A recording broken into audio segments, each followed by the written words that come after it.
Upstate New York, November 1957. In the sleepy town of Appalachian, an extraordinary meeting was taking place. Gathered in the garden of one of the town's wealthiest residents, a gang of sharp-dressed businessmen feasted on several hundred pounds of steak. This unusual group attracted attention, and the local cops looked on astonished. What they didn't know was that they were witnessing a summit meeting of the entire leadership of the American Mafia. In fact, until that moment, many denied the Mafia even existed. Sure, there was crime, but organized crime, a criminal gang with secret initiation rites and codes enforced by sentence of death, seemed like something out of the movies. Across the Atlantic in Sicily, things were much the same. Here, in the birthplace of the Mafia, its influence reached into every corner of life. Yet its very existence was often denied. Secrecy and internal discipline gave the Mafia its power, and this power was about to go global. 1957 marked the moment the American and Sicilian mafias became international, forming a billion-dollar crime corporation. It was a turning point in another way, too. It signaled the start of a war against organized crime that would last almost half a century. A war that forced both the US and Italy, finally, to confront the terrifying criminal conspiracy in their midst.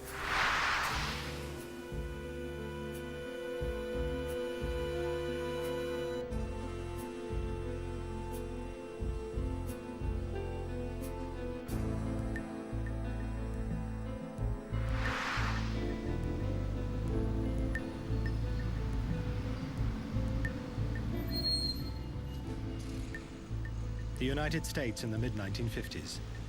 The good times were here. The country had emerged from depression and World War with a booming economy. For many ordinary men and women, the American dream had become a reality.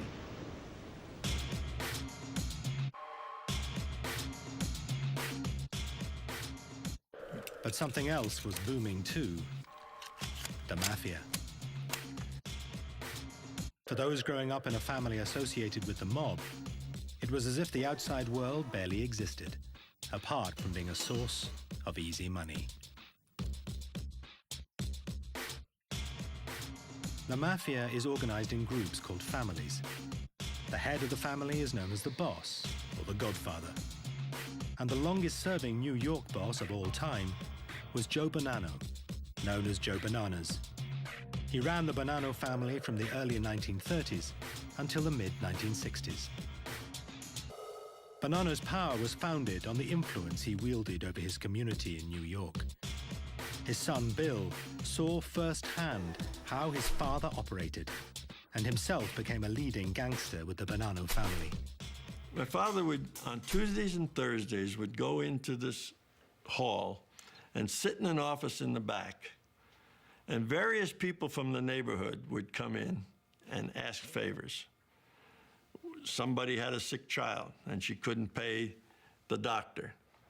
And my father would arrange for that. Somebody else had a husband who was cheating on her, and she wanted to know what to do. He would take care of that. That happened twice a week. So when that happens, you begin to form the ideas that when you have a problem, you know where to go.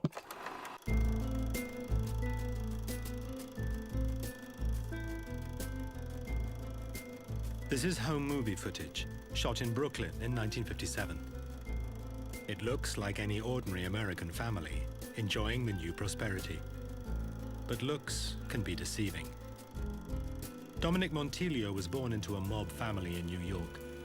Some of his relatives were senior mobsters in the Gambino crime family, another of America's leading mafia families.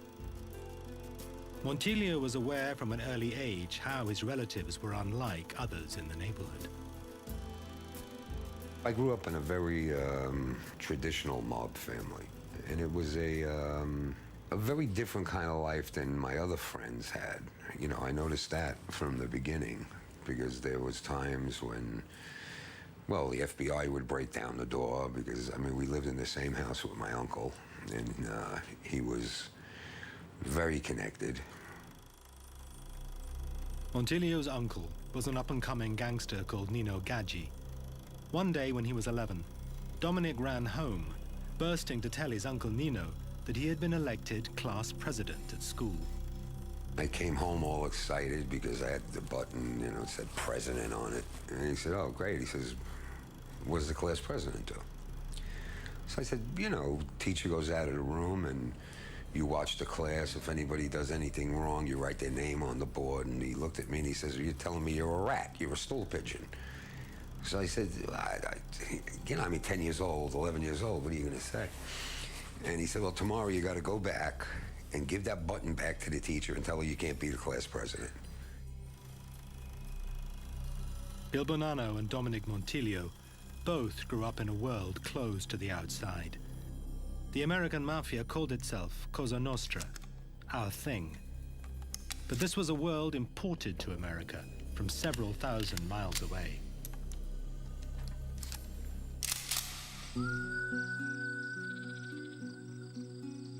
This is where the Mafia came from.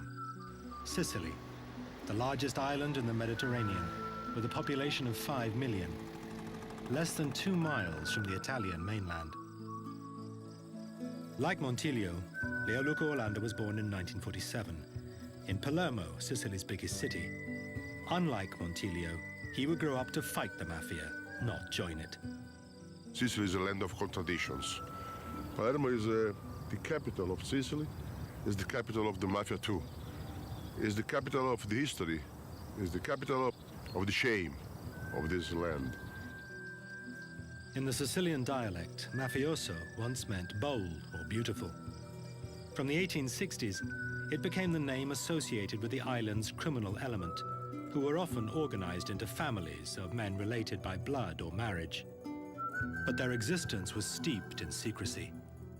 Even discussing the Mafia was taboo, as Orlando found one day at school. When I was 14 years old, 15 years old, I organized with other students a seminar about the Mafia and against the Mafia. The director, the Jesuit director of the school, called my parents and said, it is a scandal. Why Lucchetto is speaking about the Mafia? We have nothing to do with the Mafia, therefore we are not speaking about the Mafia. Gray area, not seeing, not speaking, not hearing. It was Sicily when I was a young student. Joe Bonanno grew up in this world. He was a native Sicilian, born here in the pretty seaside town of Castellammare del Golfo in 1905. He only moved to America in the 1920s. Sicily has a long history of mistrust of authority. There's an old saying back there that to know a man, you have to know his father, and his father before him, and his father before him. And once that happens, there is very little room for betrayal. Much of the power of the Mafia derived from its ruthless discipline. Chief among these values was omertà, the vow of silence. In Sicily, all mafiosi had to take a sacred blood oath that they would never betray the organization to the authorities, and that they would always carry out the orders of their mob bosses. The novice was sworn in through a quasi-religious ceremony and became a so-called man of honor. The American Mafia followed exactly the same traditional initiation ceremony. You're brought into a room and you're given the image of a saint. Prick your finger, enough to draw a drop or two of blood, put it on the image of the saint, put the saint in your hand, and they light it. And you take an oath, and it simply says that you hope to burn as this saint is burning if you betray your brothers. To break this oath would mean death. Our culture taught us to act like men. And acting like men meant keeping your mouth shut. But for Bonanno and his fellow gangsters, omertà was more than just a vow of silence. Omerta comes from the root manly, and it simply means to act like a man. And a man doesn't get somebody else into trouble. Therefore, he doesn't say, John did it. Who hit you in the face? John hit me in the face. A man will see to it that John gets hit in the face. Early in the 20th century, a young man was growing up in Sicily who would change the face of crime. Salvatore Lucania, born in 1897, would become infamous as Charlie Lucky Luciano, the father of the modern American Mafia. His hometown of La Cara Fridi was built on the hard and dangerous work of sulfur mining. Sulfur mines were primitive places where temperatures were so high, men would work naked. Yet these deprived laborers still had to pay the Mafia for the right to work. They were not alone. The owner of the mine would have paid up too. The Mafia squeezed money from all walks of Sicilian life.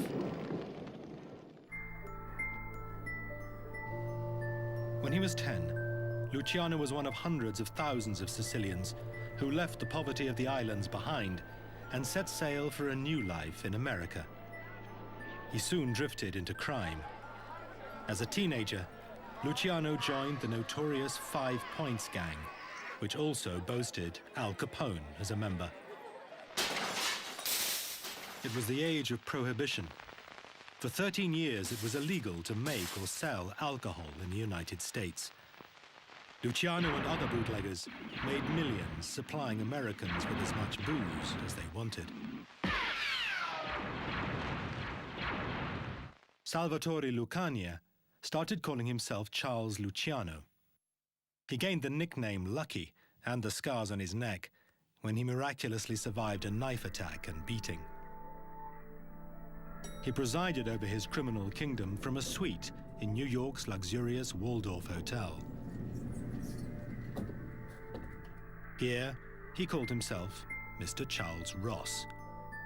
And he made it to the very top in 1932 with the killing of Salvatore Maranzano, then the most powerful boss in America. But the constant battles were getting in the way of business.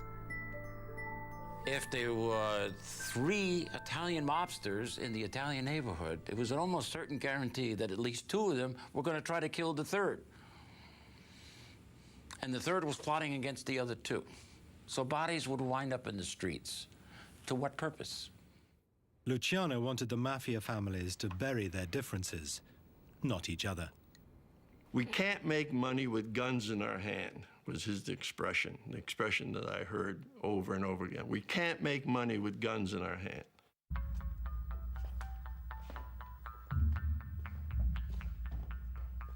His solution was to set up a body called a commission, a Mafia board of directors made up of the bosses of the 5 New York families, plus those of Chicago and Buffalo. Any boss with a grievance against another family could bring it to the commission. But for the plan to succeed, Luciano had to win the support of the other families, including Joe Bonanno, who had just taken over from Maranzano, the man whose killing Luciano had set up. Because you got to remember, Luciano was an Americanized guy, so he talked that way. My dad always told me that Luciano talked just like those Americans. And he says, those guys are dead. I have no quarrel with you, and I know you don't have a quarrel with me.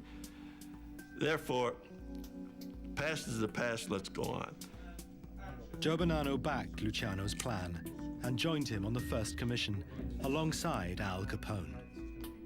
Luciano's conception was that he would meld Sicilian Mafia mores, which formed a very tight organization with American business methods. That's basically what he came up with, a kind of amalgam that we came to know as American Mafia organized crime. With peace, the mob could concentrate on what it knew best, making millions of dollars from its control of illegal gambling, prostitution, and extortion. Small wonder life as a mobster seemed so attractive to many growing up in post-war America. The teenage Henry Hill watched awestruck from the window of his Brooklyn home at mafiosi gathered on the street. You know, and you see those Cadillacs and, you know, and guys in suits, big black suits, and diamond rings like the size of a quarter, you know, and beautiful woman. What the is this, you know? So I walked over that job, washing cars, sweeping them out, you know, just to hang out there. And that's how I, you know, started hanging out over there. And it was exciting, you know? Hill would become a mobster with the Lucchese family.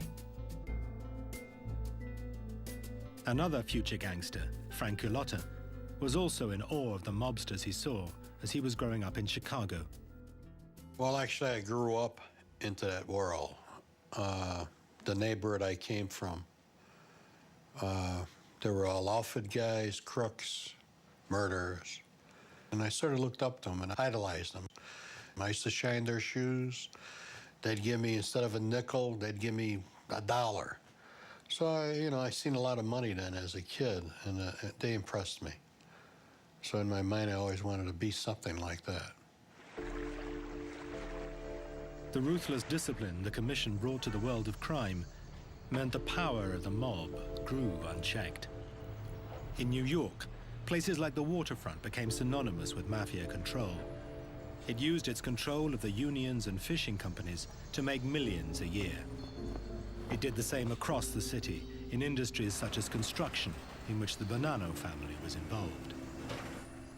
You construct a building, and you'd put in even just a 2 or 3 cent increase on the value of the cement that was used in that building, which could turn into millions of dollars.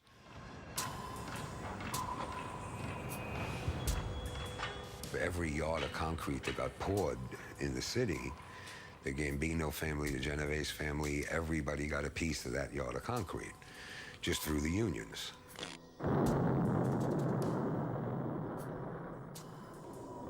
It wasn't just one little thing, but you multiply this by hundreds and hundreds and thousands of activities that were going on throughout the country, and you got a force to be reckoned with. In New York, the mafia seemed to have its finger in every pie. We ran the city, basically. I mean, we could stop a building from going up, or a movie being made, a show on Broadway. I mean, you didn't do it right. You didn't do what the boss wanted you to do. You were either dead or you were out of business. It wasn't pretty. For the most part, the authorities denied the existence of a national criminal organization. One reason was that the mafia was busy buying protection for itself. Bill Bonanno says he would meet corrupt police officers in a restaurant to give them their bribes. I had dinner at a little restaurant. I was there with 2 other friends. And we were sitting around, and they said, "You have a look of nostalgia on your face. What's up?" I said, I used to come here in the late 40s and the early 50s, and I turned around and I said, I used to sit in that corner back there. And I used to meet with a captain and 2 lieutenants from law enforcement. And one of them said, "Well, what were you doing here?" I said, "We were giving them their envelopes." Envelopes for what? To look the other way while we had the gambling, we had the horse racing, the bookmaking, and the numbers. The commission was presiding over a boom time.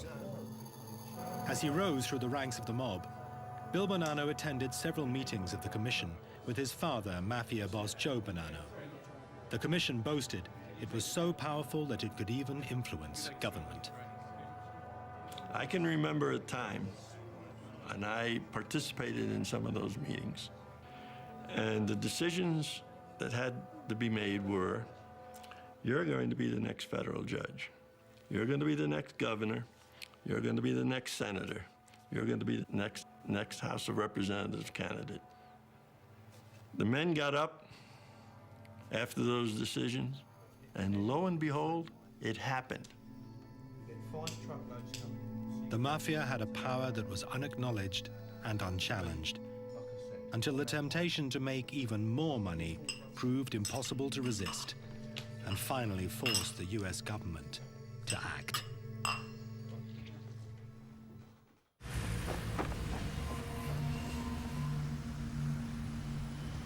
In the United States and Italy in the 1950s, the Mafia controlled many aspects of life.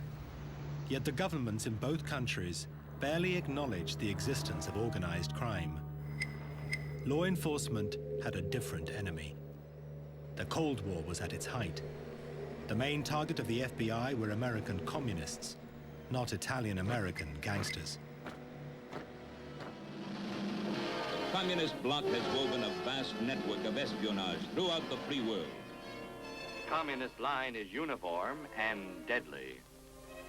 Destroy America. After World War II, in the FBI's New York office, there were 400 agents chasing communists. There were just 5 dealing with organized crime. The story was similar at the Department of Justice, where William Hundley worked. When I took over the organized crime section, in the Justice Department in 87, there were basically, maybe 7 or 8 lawyers there who were basically clipping newspapers. They weren't doing anything either. The director of the FBI was J. Edgar Hoover. He had been its head for over 30 years. Hoover was one of the most powerful men in Washington, eventually serving under 8 presidents. In law enforcement, what Hoover said went. And to Hoover, America's priority was the Red Menace. Hoover had almost no Italian-American agents who could infiltrate the mob. Indeed, he had few agents from any ethnic minority. At that time, Hoover did not have one black agent. He had no female agents. Excuse me, his chauffeur was black, so he made his chauffeur an agent, so he could say he had one black agent. In essence, he had all of these waspy guys, with the snap hats on and whatnot. Yeah. But from the late 1950s, a succession of events would change all that, finally forcing the authorities and the nation to acknowledge the existence of the Mafia. Once again, it all started in Sicily. And it was a story in which Mafia godfather Joe Bonanno played a central role. In late 1957, Bonanno took a trip back to his native Sicily. He had been born here in the tiny coastal town of Castellammare del Golfo before emigrating to the US as a youngster. But Bonanno's trip was no sentimental journey. The Mafia Don was on business. Joe Bonanno had maintained close links with his family and criminal associates in the old country. He was approached by some old acquaintances for advice on a pressing problem.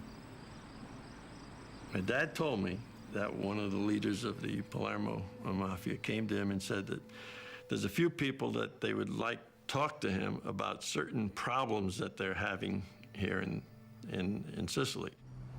A meeting took place in this building, the Grand Hotel de Palme in Palermo, one of the top hotels in the Sicilian capital. Even to this day, details of who attended and what was discussed remain shrouded in mystery. Bonanno may not have been the only American present. Charles Lucky Luciano was now living in Italy, having been deported from the US after the war. Today, the Italian authorities believe that he was also present at the Hotel de Palme. Che dal 12 al 16 ottobre del 57 a Palermo. From the 10th to the 16th of October 1957 in Palermo, in the Hotel de Palme, there was a summit of about 30 mafia bosses. Americana e di capi mafia American Cosa Nostra and Sicilian Mafia le maggiori bosses. famiglie americane, cioè era presente per esempio la famiglia Bonanno con il suo capo Joe Bonanno, con altri The membri. major American families were represented: Joe Bonanno, Lucky Luciano, who had been in Italy since 1947, and then there were the local mafia heads. Era presente Lucky Luciano, che era già in Italia dal 1947, e poi erano presenti i capimafia locali, i capimafia siciliani. Over dinner, the Sicilians explained why they wanted the meeting. This was a business convention, and high on the agenda was the subject of drugs, which offered vast profit, but at a price. The purpose of the meeting was to pick my father's brains as to how they were going to resolve a problem they were beginning to have among each other over the narcotics trade in Turkey. The Sicilians faced a dilemma. Various families within the mafia were at odds as to whether they should or they shouldn't get themselves involved with this, and the younger element saw nothing wrong in making a profit. In fact, the American mafia was having the same debate about drugs. It seems that Joe Bonanno wasn't just offering friendly advice. He was there to close a deal that would reorganize the global trade in heroin. According to the FBI, it was this meeting which established the Bonanno family as the main players in the transatlantic heroin trade. The Sicilians would manufacture and smuggle the drug into the US. The Americans would distribute it and take a cut.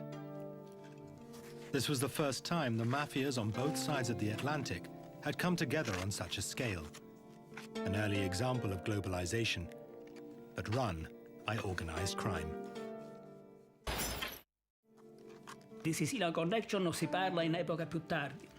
Possiamo dire che sono state poste The foundations were le basi laid for per collaboration una between interazione, Sicilian una Mafia, which collaborazione wasn't yet tra called Cosa Nostra, mafia siciliana, and the American ancora Cosa si Nostra, sapeva which che had mafia as Cosa its Nostra main era objective Cosa Nostra heroin trafficking. americana, che ha al suo centro il traffico di eroina, questo senz'altro.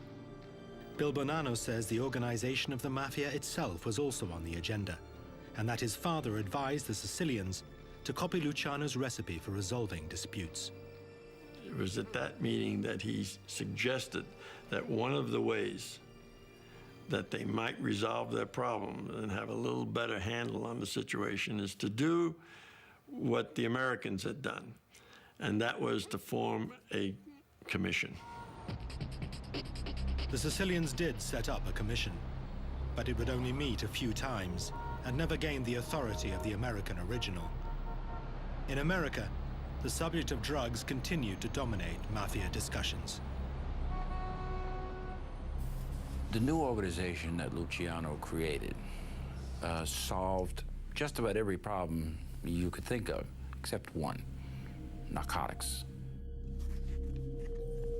In the beginning, Luciano assumed that the organization could keep organized crime out of narcotics altogether. It simply wasn't worth the trouble. The difficulty was the money. And for the mafia, money was always irresistible. The Americans arranged a summit to ratify the deal with their Sicilian cousins, a meeting that would provide one of the most infamous moments of their history.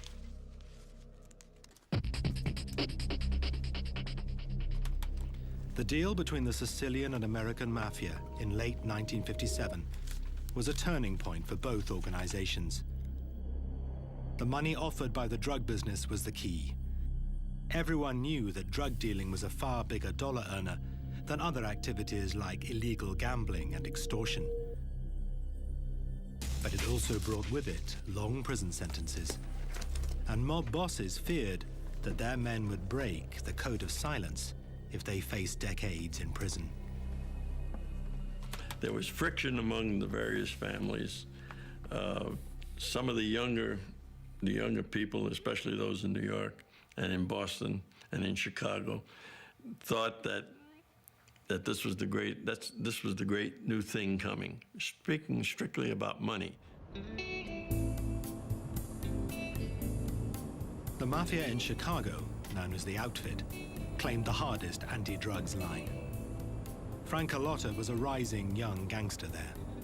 At the time I was there was no drugs allowed to be sold, or you couldn't deal with drugs at all, or else you get whacked. Because we always knew that if you dealt with drugs, it was a dirty business, and it'd be like you're feeding your own kid narcotics. So it was like taboo, and if you got involved with it, you're definitely going to get whacked. The Mafia families called a summit in November 1957, just 1 month after the meeting with the Sicilians in Palermo. Joe Bonanno was to be joined at the summit by another godfather, Vito Genovese. Both men wanted the mob to deal in drugs. Chief among Genovese's agenda items was narcotics. He was directly involved in narcotics. Bonanno was deeply involved in narcotics. A lot of the other bosses were on the sly involved in narcotics. And he argued, look, it's a fact of life anyway. Who are we kidding? Let's make it official. Let's really make money out of this thing. The summit was held in a small town called Appalachian in upstate New York. The venue was a large house on a 58-acre estate owned by Joseph Barbera, a wealthy businessman and Mafia associate. It was chosen because its isolated rural location seemed safe from the prying eyes of the law. Unfortunately for the mob bosses, they got that 100% wrong. For over a year, the local state police had been watching the place after they discovered that a house guest was a leading New York mobster, Carmine Galante, Joe Bonanno's underboss. On the 14th of November, officers were surprised to observe several Cadillacs with out-of-state plates. When the state troopers went to take a closer look, they saw about 100 men enjoying a barbecue, all of them wearing dark suits, fedoras, and shiny shoes. If you didn't know that it was a Mafia summit and you suddenly were dropped from a spaceship into the middle of this thing, you would think it's just some kind of friendly barbecue among a lot of friends who, oddly enough, seem to be wearing suits to a barbecue, but you know, each to his own taste. Suddenly, someone spotted the police. These are men that if you, like Pavlov's dogs, if you say, it's the cops, there's one instinct. That's to run. That's exactly what they did. Pandemonium broke out. Some bosses hid, some took to their cars, others fled into the woods.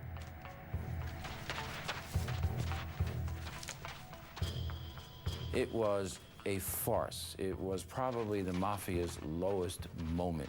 The idea of all these big-time bosses running through the thickets in their sharkskin suits and their silk ties and their $500 Italian shoes.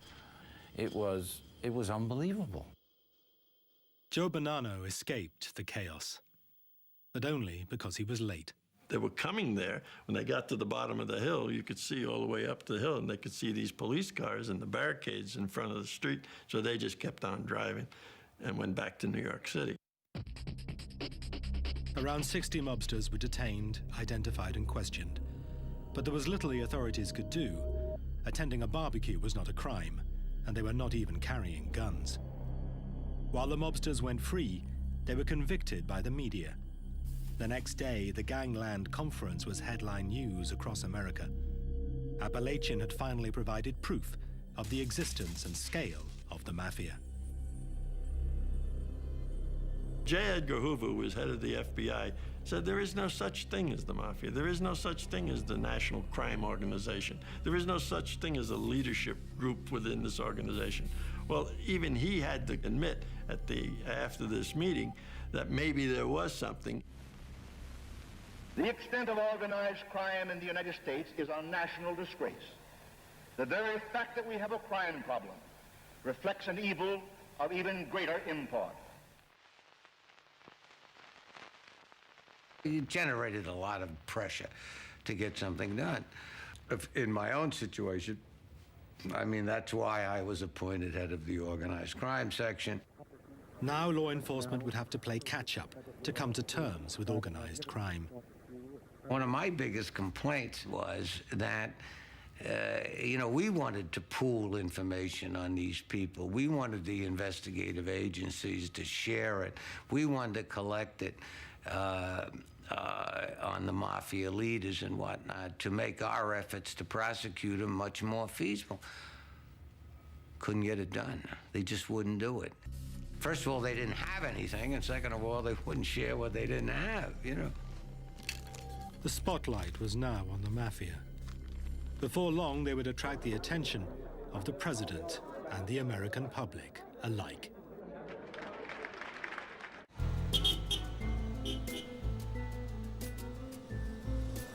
In 1960, the United States went to the polls to choose a new president. It was the most hotly contested election for years.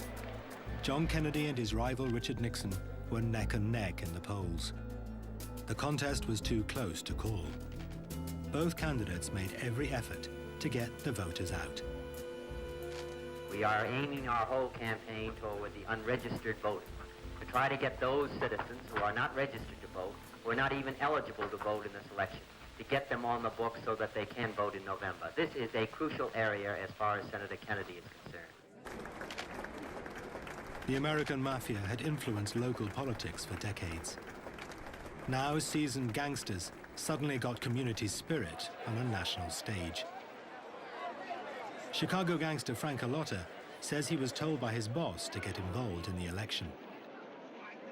Came around and told all us guys to reach out to all the Italian people and Polish people that they had this Irishman, Kennedy, that was running against Nixon.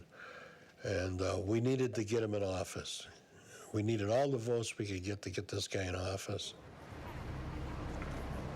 It seemed the Mafia wanted Kennedy in the Oval Office. What has never been clear is why, despite allegations of links between JFK's father, Joe Kennedy, and organized crime. Kennedy squeaked by, beating Nixon by just over 100,000 votes across the country. In Illinois, the Democrats won by just 9,000 votes. If the Mafia hoped that a Kennedy administration would be easy on organized crime, the new president turned out to be a major disappointment. His younger brother, Robert, became Attorney General.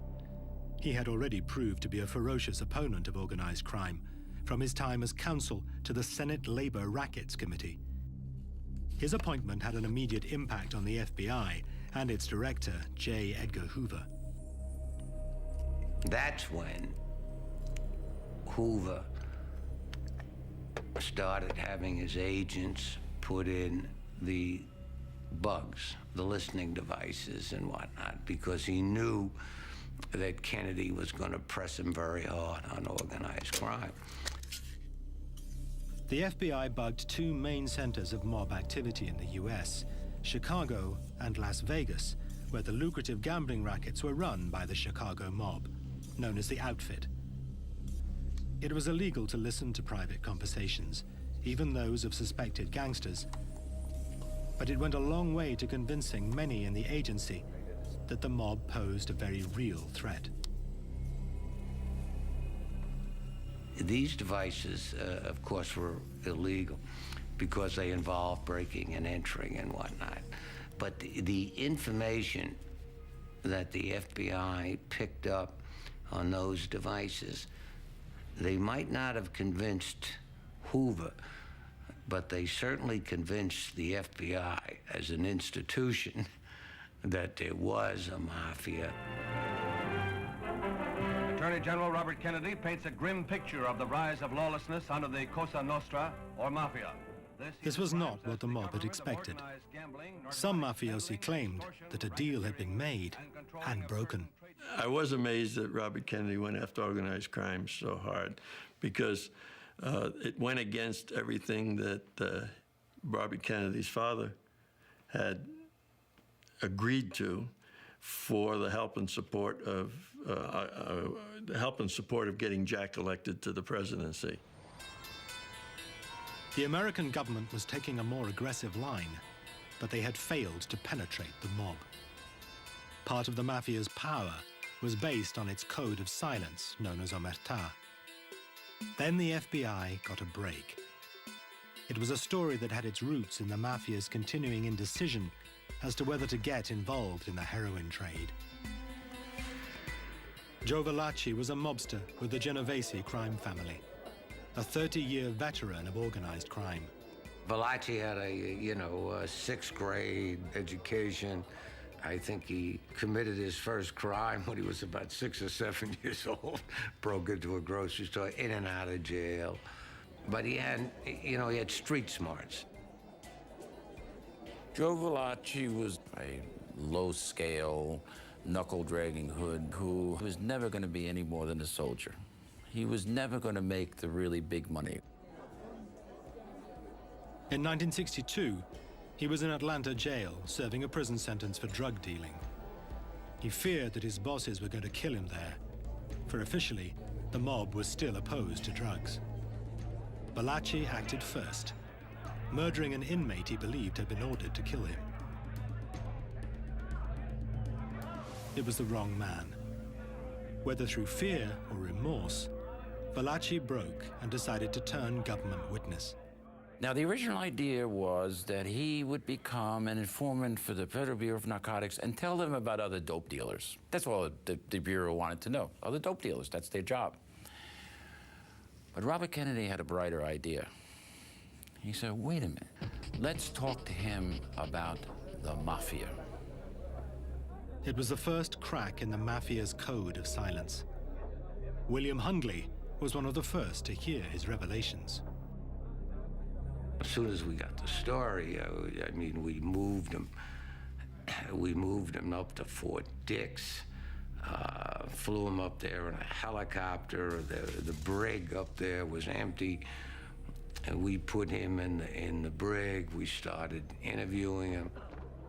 Valachi detailed the structure of the Mafia families, from his level as a soldier to the very top, the Godfathers. But this information was never given by him in any criminal trials. Instead, Robert Kennedy turned to television, which was covering the sessions of the McClellan Committee. Bobby Kennedy had the brilliant idea, let's put Joe Valachi on show. Joe Valachi gets before the Senate Committee, and a national audience is absolutely fascinated.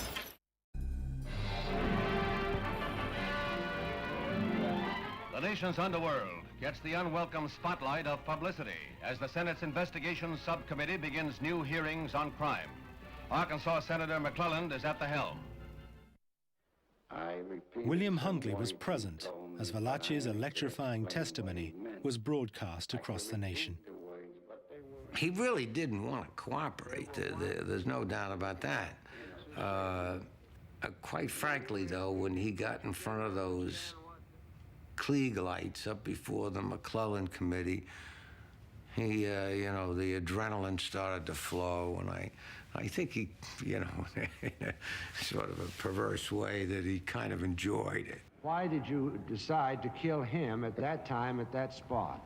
Because he's the guy I spotted at that time. In other words, I felt that was my last day, in plain English, Senator. I felt that was my last day. In other words, this was a defense for you. You thought that if you killed this man who you thought was going to kill you anyway, that this... I got some satisfaction, Senator. Put it you that got way. some satisfaction. Valachi's testimony caused a sensation. Here, live on TV, was a mobster giving the first tantalizing glimpse into the secret world of the Mafia, or, as he called it, Cosa Nostra, Italian for our thing. Valachi corroborated what the FBI bugs had begun to pick up, and what its director, J. Edgar Hoover, had reluctantly started to believe. That a modern American criminal group used rituals and symbols from Sicily to maintain internal discipline and run its multi-million-dollar enterprise. While you were repeating the words, you were burning the paper. Right, this is the way I burn if I expose this organization.